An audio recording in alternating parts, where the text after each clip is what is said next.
할렐루야. 이 자리에 참석하신 여러분들 사랑하고 축복합니다. 또 캄보디아에서도 오늘 강의 시간을 기다리고 애타게 기다리면서 열심히 공부하는 우리 5명의 전도사들 정말 사랑하고 축복합니다. 자, 오늘 강의는 구약결론의 그 제3과인 구약성서 강론 중에서 그 성경 39권을 모두 이제 논하는 것인데, 역사서 일부로서 우리가 모세오경을 지난 시간에 공부를 했어요. 창세기, 출애굽기, 레위기, 민수기, 신명기 5권에 대해서. 그리고 이제 역사서 2부로서 이제 그 여호수아와 사사기와 또 룻기와 사무엘 상하, 또 열왕기 상하와 역대 상하, 그리고 그 9권의 그 역사서를 뒤를 이어서 역사서 마지막으로 오늘 에스라와 느헤미야와 에스더 세 권의 역사서를 오늘 강의합니다. 그러니까 우리는 오늘까지 구약성서 강론 중에서 역사서를 1, 2, 3부로 나누어서 모두 이제 17권을 공부하게 됩니다.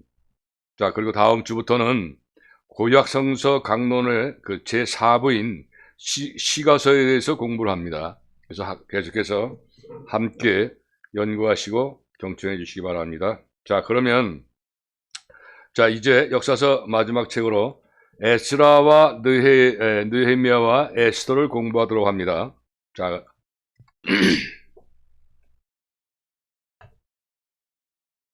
구약결론 제3과의 구약성서의 강론에 각론, 한문 강론. 오늘은 에스라와 느헤미야와 에스더에 대해 3권의 성경책의 역사서 마지막으로 강의를 합니다.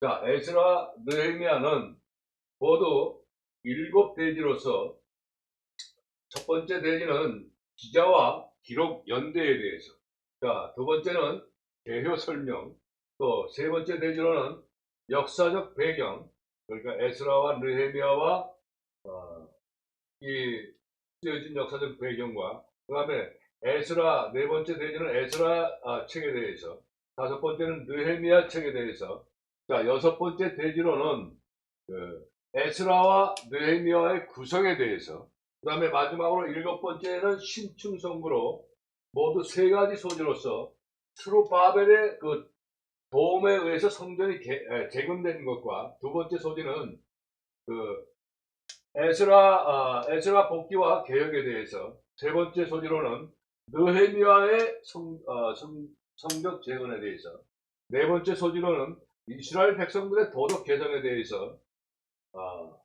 강의를 하게 됩니다. 그 다음에 에스더는 4가지 대지로서 기자와 기록 연대에 대해서, 두 번째 대지는 개요에 대해서, 세 번째 대지는 하나님의 섭리에 대해서, 네 번째 대지는 에스더의 구성에 대해서, 그 다음에 다섯 번째 대지로는 신축연구에 대해서 강의를 하게 되는데, 신축연구는 3소지로서 1소지는 왕후 에스더에 대해서, 2소지는 하만의 음모에 대해서, 3소지는 유대인의 구출에 대해서 설명을 강의를 합니다. 자, 그러면 에스라 느헤미야의 기자와 기록 연대에 대해서 설명을 합니다. 자, 우리가 알고 있는 최초의 유대교와 기독교 전승에 따르면 에스라와 느헤미야는 원래 한 권의 책이었어요. 자, 이것이 2권으로 분리된 것은 2세기에 오리겐이 처음에 이렇게 한 권을 모은 거예요. 이렇게 둘로 구분된 것은 아마도 느헤미야 1장 1절 제목으로 보이듯한 표현, 하갈의 아들 느헤미야의 말이라 라고 되어 있죠. 자, 처음에 귀환한 이들의 명단이 반복되며 에스라에서는 에스라의 1인칭 비망록을, 느헤미야에서는 느헤미야의 1인칭 비망록 또 소유하고 있는 데에서 비록된 것이 아닌가 하고 생각이 돼요. 자, 에스라 느헤미야를 마지막에 누가 기록하였는지를 정확히 알 수가 없어요. 그러나 에스라와 르헤미야의 언어적 특징이 동일한 것을 보면 이것이 한 사람이 기록한 것처럼 보여요. 그 기자가 결국은 에스라든지 르헤미야든지 아니면 다른 사람이든지 간에 하나님의 영의 감동을 받아, 그러니까 성령의 감동으로 받아서 그러니까 오점이 없이 기록된 것은 사실이다 하는 것을 말씀드릴 수가 있어요. 자, 두 번째 대지로 개요. 자, 개요는 에스라와 르헤미야에는 많은 문서들이 들어있을 뿐만 아니라 갑작스러운 전이가 나타나고, 근데 이 전이란 말을 우리 캄보디아 5명의 전도사를 잘 모르니까 이 전이는 뭐냐면 자리나 위치 따위를 다른 것으로 옮기는 것을 의미해요. 자, 연대순의 모순과 흐름을 방해하는 많은 요소들 때문에 어떤 의미 있는 구조가 있느냐에 대해 많은 논의가 있었던 것이 사실이다.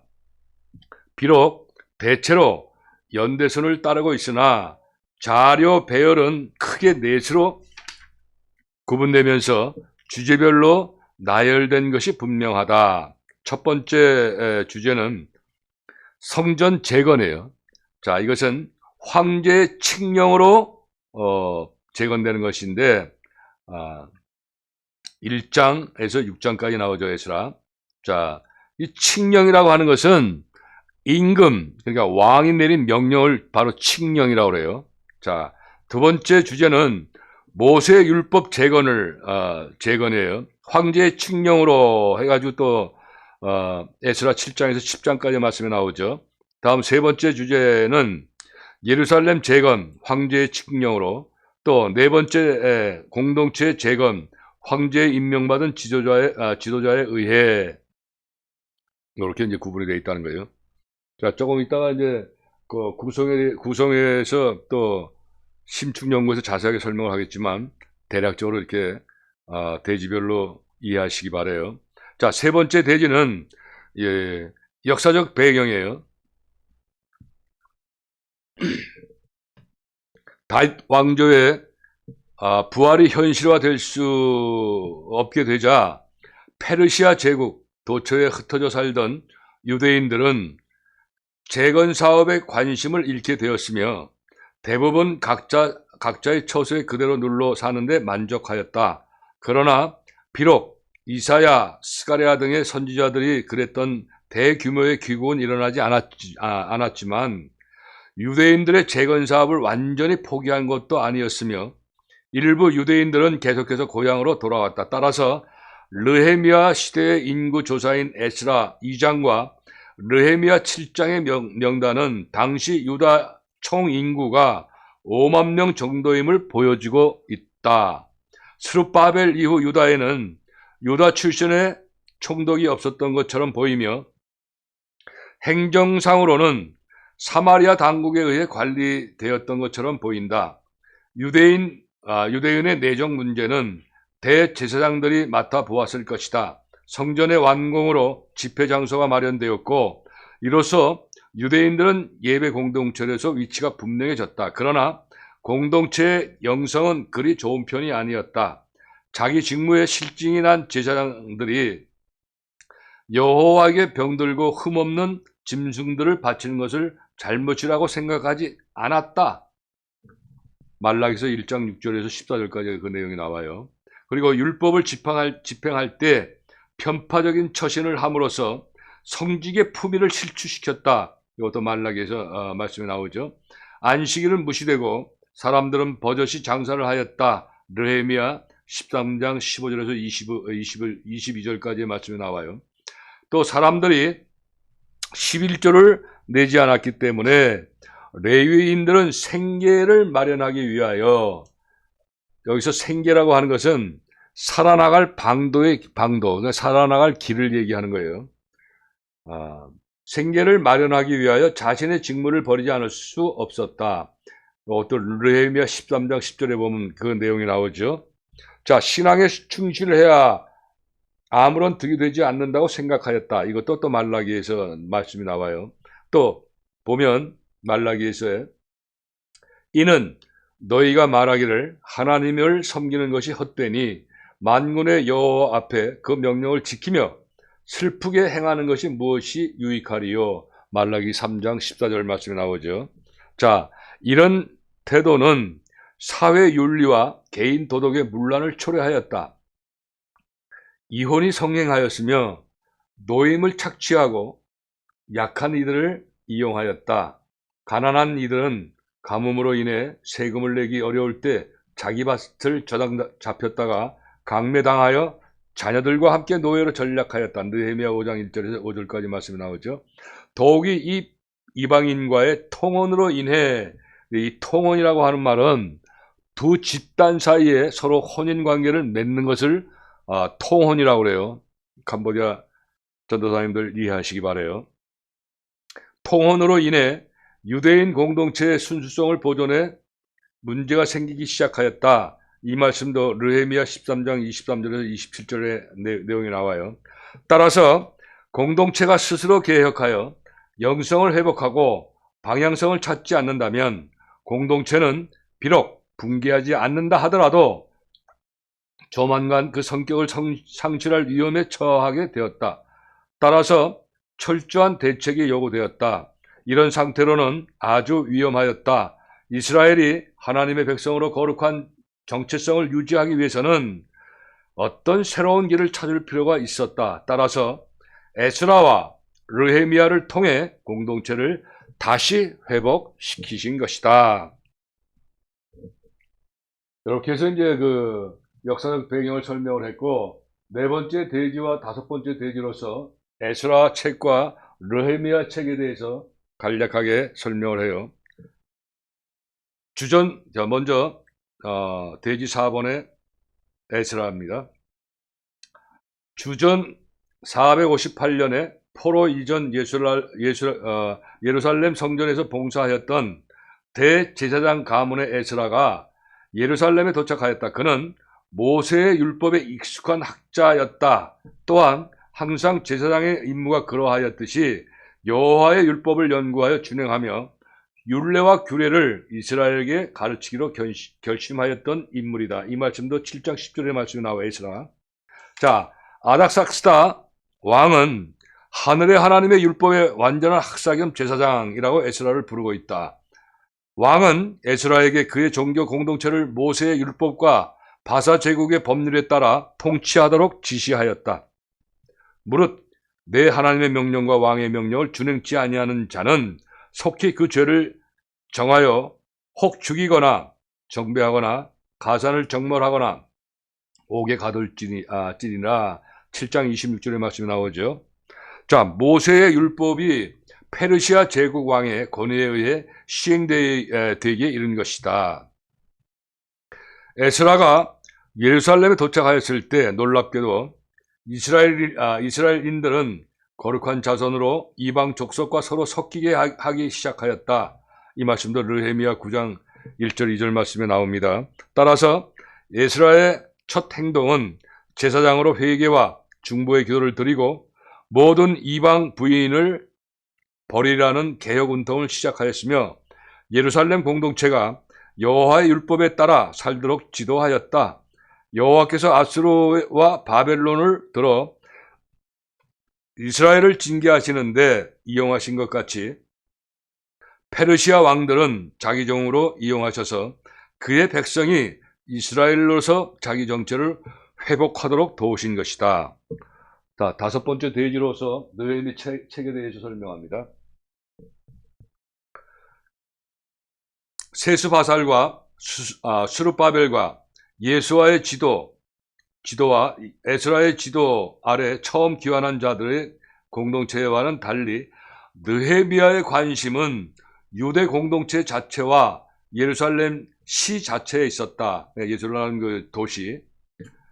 느헤미야는 사로잡히고 남은 자가 그 도에서 큰 환란을 만나고 능욕을 받으며 예루살렘 성은 회파되고 성문들은 소화되었다는 이야기를 들었다. 1장 3절에 나오죠. 느헤미야. 이에 그는 아닥삭스다 왕에게 나의 열조의 묘실이 있는 성읍이 이제까지 황무하고 성문이 소화되었다고 이야기한다. 이에 그는 예루살렘 시와 특히 성벽을 재건하라는 허락과 그에 필요한 물자를 왕이 공급해 주겠다는 약속을 받는다. 2장 7절 말씀이죠. 그리고 느헤미야는 이 일을 하기 위해 예루살렘으로 온다. 그는 예루살렘에 도착하여 동료에게 이같이 호소한다. 우리의 당한 공경은 너희도 묵도하는 바라. 예루살렘이 황무하고 성문이 소화되었으니 자 예루살렘 성을 중건하여 다시 수치를 받지 말자 하고 2장 17절 말씀에 나오는데, 여기서 수치라고 하는 것은 어떤 뜻이냐면 다른 사람들을 볼 낯이 없거나 스스로 떳떳하지 못한 일을 갖다가 이 수치라고 그래요. 여호와께서 애굽의 수치를 내리셨던 것처럼 여호수아서 5장 19절에 그 길갈이라는 데서 그 애굽의 수치를 내려 보냈다는 그 말씀이 나오죠. 그 수치라는 말을 캄보디아 우리 5명 청년들 기억하길 바래요. 자, 여호와께서 애굽의 수치를 굴러내셨던 것처럼 느헤미야는 열방의 수치를 이스라엘에서 굴러내고 싶었다. 초기 공동체가 인근 백성들에게 성전 건설 참여에 기회를 주지 않은 것처럼 느헤미야도 동일한 태도를 취하였다. 오직 너희는 예루살렘에서 아무 기업도 없고 권리도 없고 명록도 없다. 2장 20절 말씀이에요. 그렇다면 느헤미야에게 있어서는 강조된 점이 다른 것이 분명하다. 그는 유도 공동체 자체의 상황, 특히 흩어진 여호와의 백성의 수도로서 예루살렘 시 자체에 관심을 가지고 있었다. 그들의 도시, 그들의 왕의 옛 도시, 하늘 대왕의 도시가 재건될 때에 전 세계의 유대인들이 다시 고개를 쳐들고 다닐 것이라는 생각에서였다. 느헤미야에게 있어서 예루살렘 시는 단순히 유대인들의 국가적 정체와 긍지의 도시가 아니었다. 그것은 바로 거룩한 성이었다. 따라서 그는 에스라의 종교적 개혁 정치를 지지하였으며 자기도 총독으로서 개혁을 시도한 것이었다. 그러나 무엇보다도 그에게 중요한 것은 예루살렘이 거룩한 도시여야 한다는 데 있었다. 도시 성벽을 재건하는 것으로만은 충분할 수가 없었다. 살아있는 진짜 도시의 성벽이어야 하기 때문이다. 따라서 백성의 지도자들이 그 안에 살아야 했으며 제비를 뽑아 10명 중 1명은 예루살렘 성에 거하게 하였다. 느헤미야 11장 2절에 보면 무릇 예루살렘에 거하기를 자원하는 자는 백성들이 위하여 복을 빌었느니라 라고 기록되어 있어요. 이 구절을 보면 예루살렘 안에 거하는 것은 경제적 손실이 있었던 것이 분명하다. 후에 예루살렘 성벽은 마치 예루살렘 성전 때처럼 큰 기쁨으로 봉헌되었다. 우리는 에스라와 느헤미야에서 공동체 재건은 전적으로 여호와의 사역임을 강조하고 있다. 여호와께서 페르시아 황제들의 마음을 움직이시고 귀향한 이스라엘인들의 마음을 감동하시고 선지자들을 일으키셔서 귀향민들을 격려하시고 충고하시며 길에서 그들을 보호하시고 적들에게서 보호하셨다. 에스라와 느헤미야를 감동시켜 독특한 일들을 하게 하시며 성전과 예루살렘의 재건에 복 주셔서 완성되게 하셨다. 따라서 재건된 공동체는 여호와의 능력을 의지하고 그만 섬길 것을 강조하고 있다라고 정의를 하고 있어요.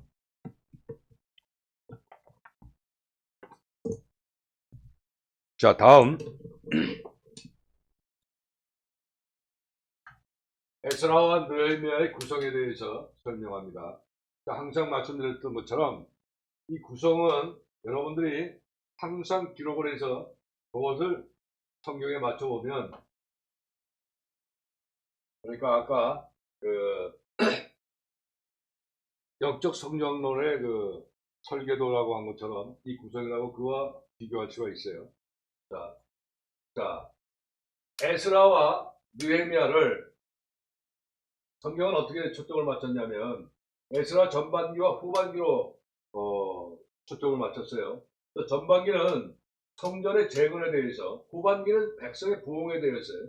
또 9번은 이 성전의 재건의 위탁과 두 가지로서 성전의 완성으로 전반부에 구분을 두었어요. 그 다음에 후반부는 제사장직 재건에 대해서 또 더럽힘과 청결 작업에 대해서 구분되었어요. 또 표제를 보면 전반기는 스룹바벨 지휘에 의한 귀환을 표제로 삼았어요. 또 자재 복구, 그러니까 성전을 재건할 수 있는 그 자재를 복구시키는 것에 대해서 표제를 두었고, 자, 후반부에는 에스라 지휘에 의해서 귀환한 것을 이제 표제를 삼았고, 또 그 영적 소생으로 해서 개혁적인 사항을 이제 표제로 삼았어요. 다음 장소는 전반기는 페르시아와 예루살렘까지 마찬가지예요. 후반부도.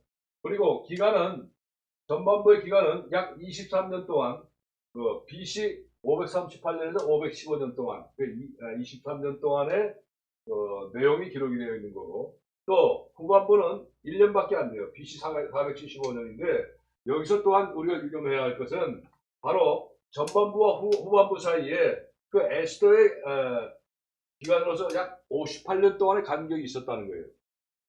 그러면 에스라의 그 기록된 모든 구성과 성경에 기록된 모든 기간은 전부 81년간이라고 우리가 생각을 하면 돼요. 자, 그 다음 르헤미야는 전반부 후반부가 아니라 세 분류로 나눴어요. 상중하로 시기를 나누었어요. 그래서 첫 번째는 그 구분은 성벽의 건축에 대해서, 또 성벽의 완성에 대해서, 또 부흥은 성벽 내의 회개와 부흥에 대해서, 또 개조사항은 재거주, 그러니까 다시 살게 되었다는 것과 개혁에 대해서, 이스라엘 개혁에 대해서 이제 구분이 된 것이고, 표제는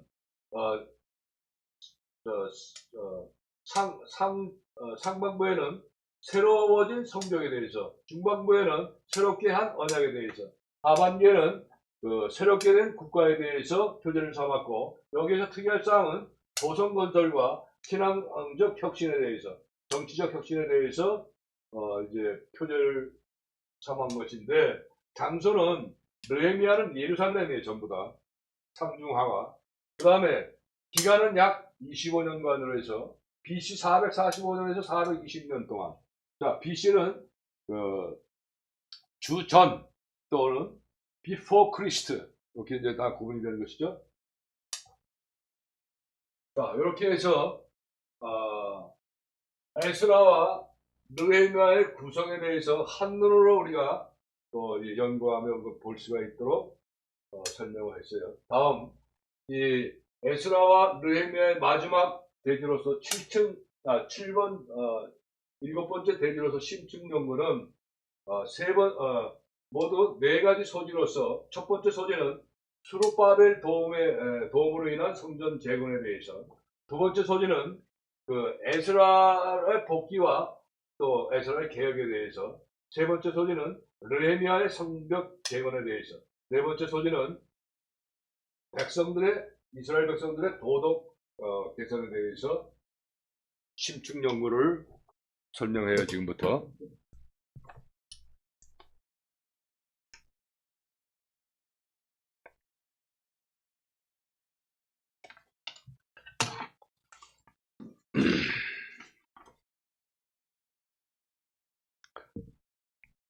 자, 심층 연구 첫 번째 소지. 스룹바벨 인도하에 복귀한 성전 재건. 이것은 1장에서, 그러니까 에스라 1장에서 6장까지의 설명이에요. 그 말씀으로서 바사 제국의 고레스 왕이 자기 나라에 와서 얽매여 살던 유대인들에게 예루살렘으로 돌아가도 좋다는 법령을 내렸죠. BC 537년에. 자, 200년 전 여호와께서 예언하신 것 그대로 이루어진 것이다. 이는 고레스가 태어나기 훨씬 전에 되어진 것이다. 약 5만 명의 유대인들은 스룹바벨의 인도하에 예루살렘으로 돌아오게 되었다. 그들은 돌아오면서 옛날 그 느부갓네살이 예루살렘에서 약탈해온 금, 은 그릇들을 고레스 왕으로부터 되돌려 받았다.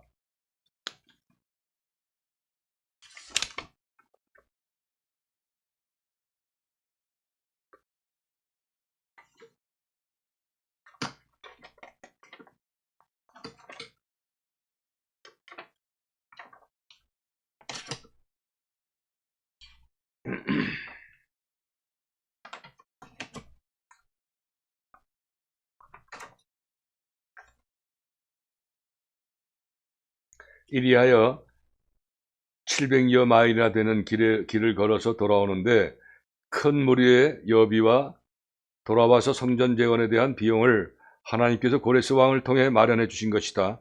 그들은 돌아오자마자 자신의 집보다 먼저 주의 집을 생각했다. 또 성전 건축에 앞서 여호와 앞에 제단을 쌓았다. 스룹바벨의 성전은 매우 단순하고 간결했다.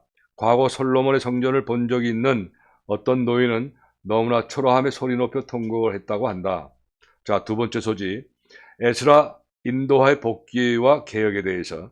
자, 제1차 귀향자들이 바벨론에서 예루살렘으로 돌아온 지 60년이 지난 후 에스라는 제2차로 1700명을 이끌고 바벨론을 떠나 4개월이나 걸려 이스라엘 땅으로 왔다. 에스라는 백성을 위한 하나님의 계획을 거의 맹목적으로 도와준 아닥삭스다 왕의 조서를 가지고 떠나온 것이다. 에스라 7장 25절을 읽어보라. 바사 왕이 얼마나 에스라의 깊은 사랑에 감동했는가. 우리는 신자가 주님의 이름으로 비신자에게 어떻게 영향을 미쳐야 하는지를 배워야 한다.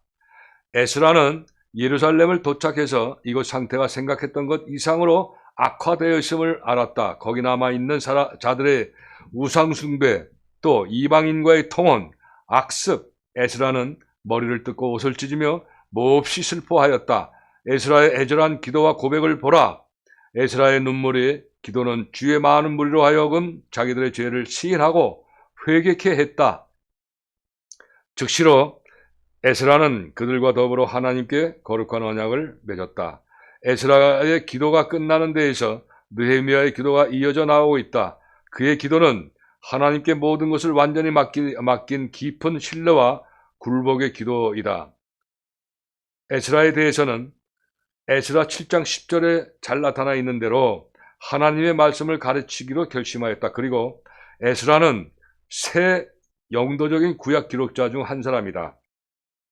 새 영도적인 구약자 기록자는 누구냐? 모세, 사무엘, 에스라. 자, 그 중에 한 사람이었다는 거예요. 그리고 문예부흥에 이바지했고 성경 편집과 구약 정경 집성을 위한 120명 연구의 의장, 또 예배당 모체인 유대 공회당 창설자이기도 했다라고 에스라의 그 복귀에 대해서 또 개혁에 대해서 설명하고 있어요. 다음은 소지 세 번째로 느헤미야의 지휘의 성벽의 재건에 대해서. 바사 왕국에서 왕의 잔을 받드는 높은 직위를 맡은 느헤미야는 항상 자기 조국에 대해 생각했다. 그는 조국이 황폐했다는 말을 들었을 때 왕의 눈에 띌 정도로 심히 슬퍼했다. 당시 아닥사스다 왕의 계모는 에더스였다. 느헤미야가 주전 445년에 예루살렘에 도착했을 때에 에스라는 13년 전에 돌아와 있었다. 에스라는 제사장으로 이곳에서 말씀을 가르치고 있었다. 예루살렘에서 도착한 지 사흘 만에 느헤미야는 한밤중에도 불구하고 성 위에 올라가 황폐한 성벽을 목격하고 곧 사람을 소집하여 그들을 격려한 후 성벽 쌓는 일을 시작하였다. 이 일은 가족별로 분담하여 52일 만에 끝났다. 그는 처음 사마리아인의 방해로 어려움을 겪었고 나중에는 동족의 불평으로 인한 소동과 적들의 흉계 등으로 어려움을 겪었으나 느헤미야는 기도로 적을 물리쳤다. 느헤미야는 일을 마친 후 행정을 동생인 하나냐에게 맡겼다.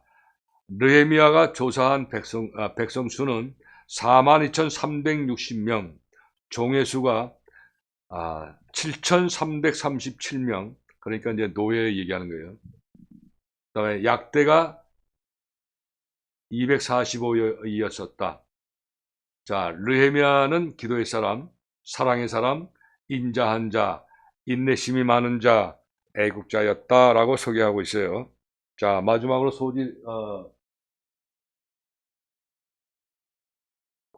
네 번째, 이스라엘 백성들의 도덕 개선이에요.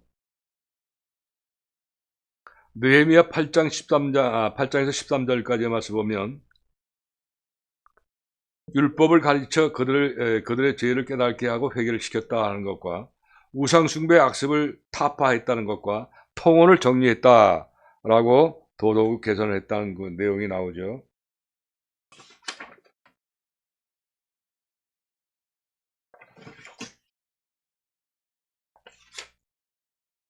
그리고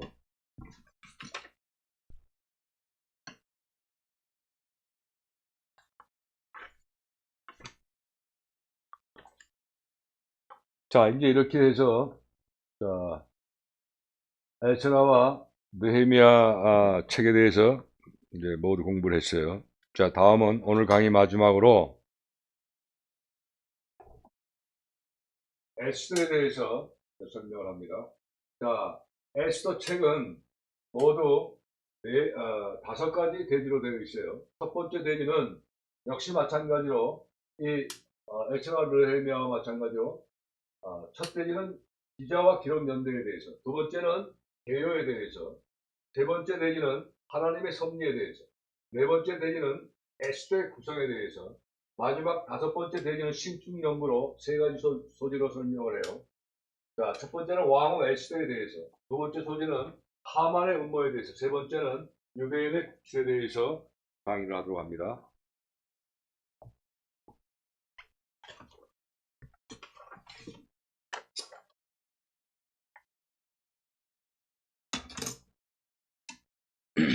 자, 먼저 1대지인 기자와 기록연대에 대해서 설명합니다.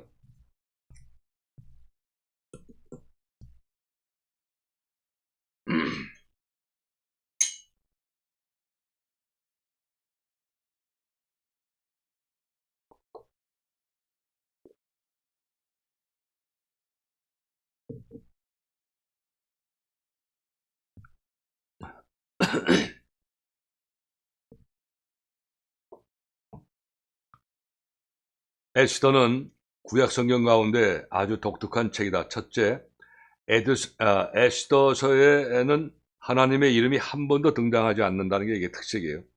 자, 두 번째, 에스더서의 배경은 바로 이스라엘이 아니라 페르시아 황제의 겨울 궁전인 수산궁이. 세 번째, 여주인공인 에스더는 이방인 왕과 결혼하여, 또 네 번째는 유다인들의 적들을 학살하려는 피해 축제를 즐기는 모습이다. 따라서 일부 개신교 학자들은 에스더는 지나친 유대주의적 경향 때문에 정경으로 인정하려고 하지 않았다는 거예요.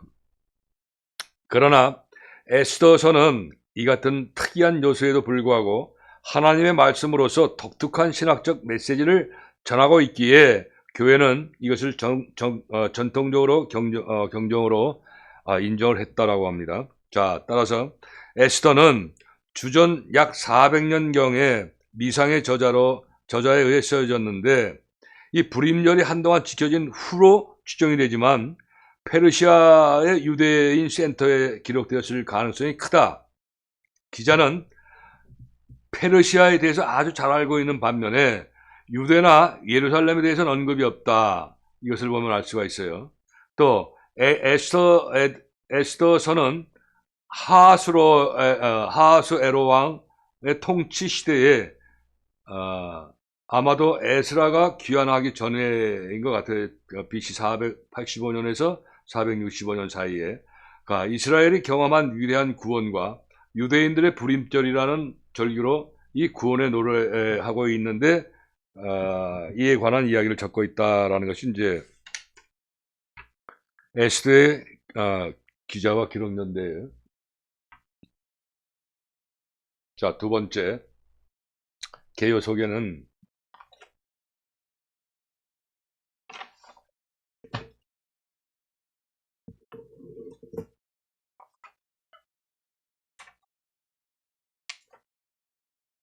에스더는 유대 명절 중에 하나인 불임절의 기원을 설명해주는 역사 이야기이다. 즉 역사적 사건을 소재로 하여 애국심을 불러일으키려는 목적으로 작성된 책이다. 이 책의 기록 연대를 확정할 수는 없지만 유대인들이 외국에 속국되어 압박을 당하고 있었고, 반면에 그 압박 속에서도 안일한 생활을 하며 애국 정신이 거의 꺼져버렸던 시대인 것으로 주전 제5세기의 역사적 사건을 소재로 삼고 나온다. 아하수에로 왕이 주연을 베풀고 한참 흥에 겨울 때에 공중 앞에서 자기 황후 와스디에게 실행하기 거북한 요구를 하였다. 왕후가 거절하자 그를 폐위시키고 새 왕후를 구하였다. 마침내 유대 여자 에스더가 선발되었다. 에스더의 부모는 일찍 죽었고 자기 사촌 오빠인 모르드게의 손에 자라나 그의 딸 구실을 하고 있었던 것이다. 에스더가 황후가 된 후 모르드게는 왕궁의 관리가 되었고 암살을 당할 뻔한 왕의 목숨을 구해준 일도 있었다. 그러던 중 마침내 왕의 최고급 신하인 하만과 맞서는 사건이 벌어졌다.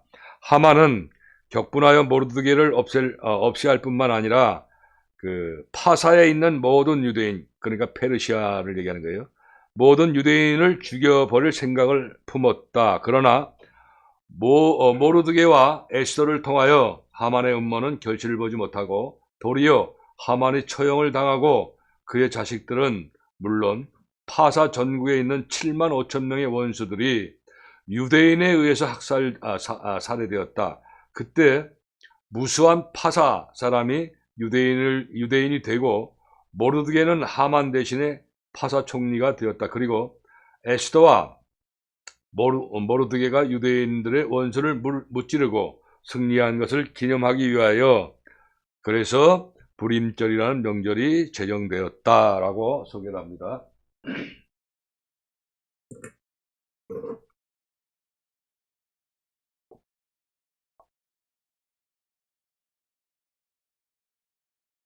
자, 다음 세 번째 대지로서 하나님의 섭리에 대해서와 네 번째 대지로서 에스더의 구성에 대해서 이제 설명을 해요. 먼저 세 번째 대지인 하나님의 섭리에 대해서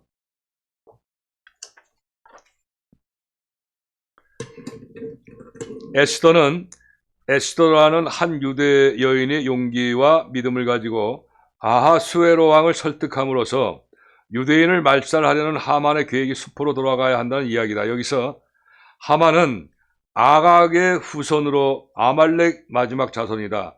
아말렉들은 구속받은 이스라엘에 대항한 첫 번째 민족이며 따라서 하나님께서는 이스라엘의 첫 번째 왕인 사울을 시켜 이들에게 복수하신 것이다. 이때는 아각이 그들의 왕이었다. 아말렉은 여호와 백성에 대해 검을 든 열국 중 으뜸 백성으로서 이스라엘에 대항하는 모든 열국 세력의 표상이다. 이는 아각 사람 하만은 얼마 남지 않은 이스라엘 백성을 페르시아 제국에서 완전히 말살시키기 위해서 마지막 노력을 하는 세계 열국의 표상이라고 볼 수가 있다. 결국 에스더서에는 이런 노력이 이렇게 실패로 돌아갔는지를 보여주는 이야기라 할 수 있다. 이 말살 계획은 기스의 증손이요 시므의 손자요 야일의 아들인 모르드게가 아각 사람인 하만에게 용감히 대항함으로써 수포로 돌아갔다. 여기서 우리는 기스의 후손과 아말렉 왕 아각, 기스의 후손은 사울을 얘기하는 거죠. 아말렉 왕은 그 아각을 얘기하는 거고, 자, 이 다시 한번 충돌을 벌이는 모습을 볼 수가 있게 된다.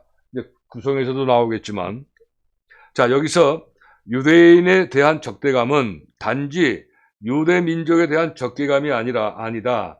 반유대적 감정이라기보다는 하나님의 백성에 대한 증오로 보아야 한다.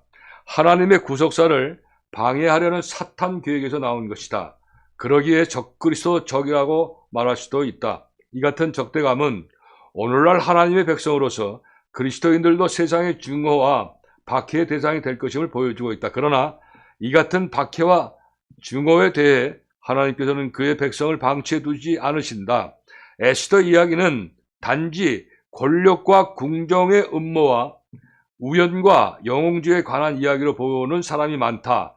세속적인 마음의 소유자는 모든 역사를 그렇게 보듯이 그런 역사에 지나지 않는다고 생각할 것이다. 하나님의 손이 사건의 돌발적인 진행에 그 어디에도 명시적으로 나타나지 않기 때문에 이렇게 읽을 수도 있을지는 모르진다. 하나님의 손이 철저하게 숨겨져 있다. 아니, 의도적으로 하나님의 손이 숨겨져 있는 것을 보아야 한다. 그러니까 섭리를 얘기하는 거예요. 심지어는 4장 13절에서도 하나님의 손이 의도적으로 숨겨져 있기에 오히려 이를 통해 하나님의 손이 드러난다고 보아야 한다. 세계 제국 페르시아의 무대 위에서 벌어지는 이런 사건들 가운데에서 이스라엘에 숨겨진 하나님의 그의 숨겨진 백성을 말살로부터 구원해내시고 아말렉의 마지막 후손을 몰락시켜 버리시죠. 자, 세계 역사는 광야를 통해 이스라엘과 하나님이 어떻게 함께 순례의 길을 왔는지 연상시킴으로써 성경 기자는 제국의 통치나 한 가정의 문제나 할 것 없이 하나님께서는 그의 숨겨진 섭리의 손길을 통해 그의 백성을 보호하고 그의 구속의 계획을 추구하시며 이스라엘로 하여금 이런 사실을 즐거워하고 이 같은 희망을 안고 용감하게 살아가도록 권면하려는 의도에서 에스더서를 기록하고 있다고 확실히 말할 수 있다. 물론 성경은 유대인들이 수산군과 페르시아 제국에서 사용한 방법을 동원하여 지금도 적들을 물리적으로 살해할 것을 명하지 않으신다.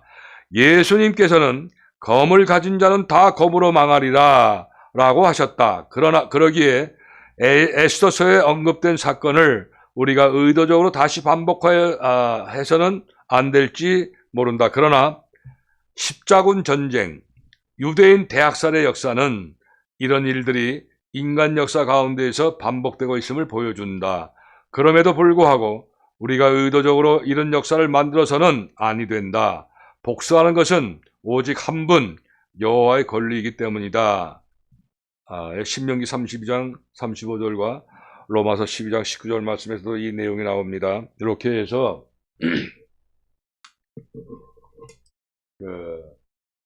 하나님의 섭리, 숨어있는 섭리에 대해서 설명을 했고, 이제 마지막으로, 오늘 강의 마지막으로 네 번째 대지로 에스더의 구성과 신축 연구에 대해서 설명을 하고 강의를 마칩니다. 자, 그러면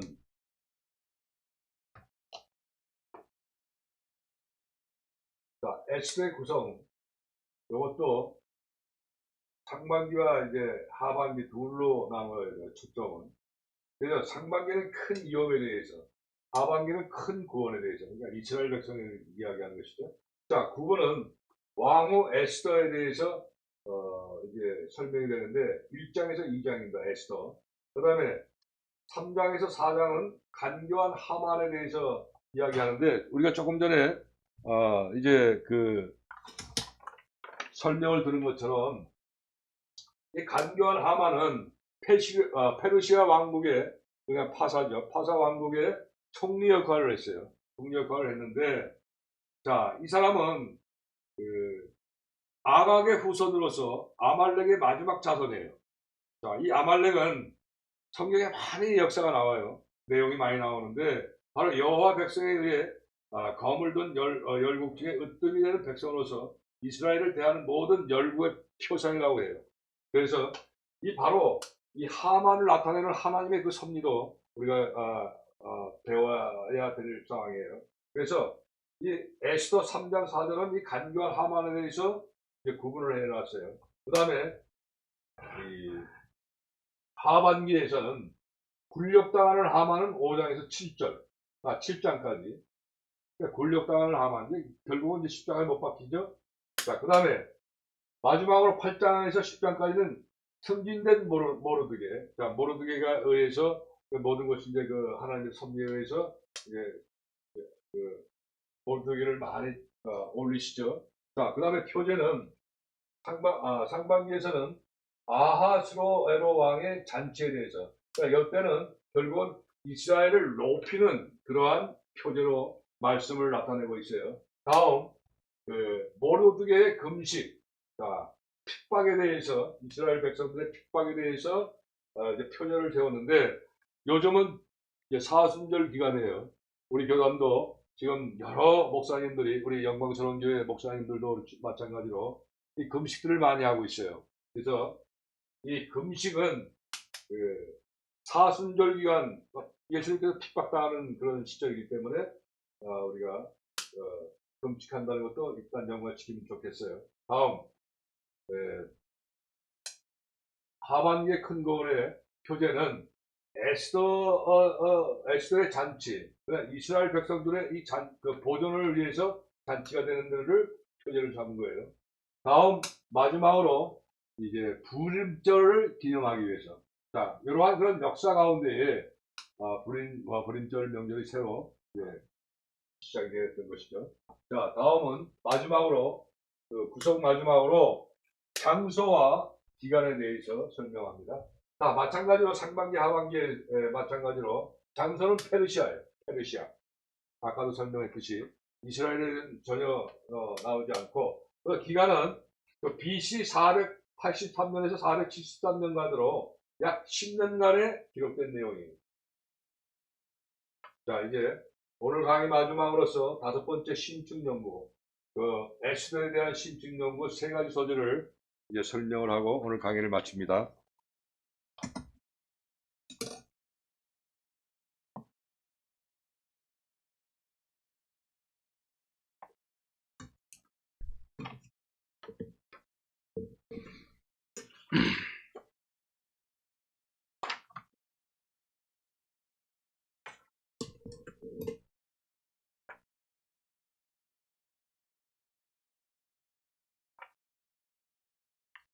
자, 먼저 제1소지 황후 에스더에 대해서는 자, 1장에서 2장에 말씀이 할애되어 있죠.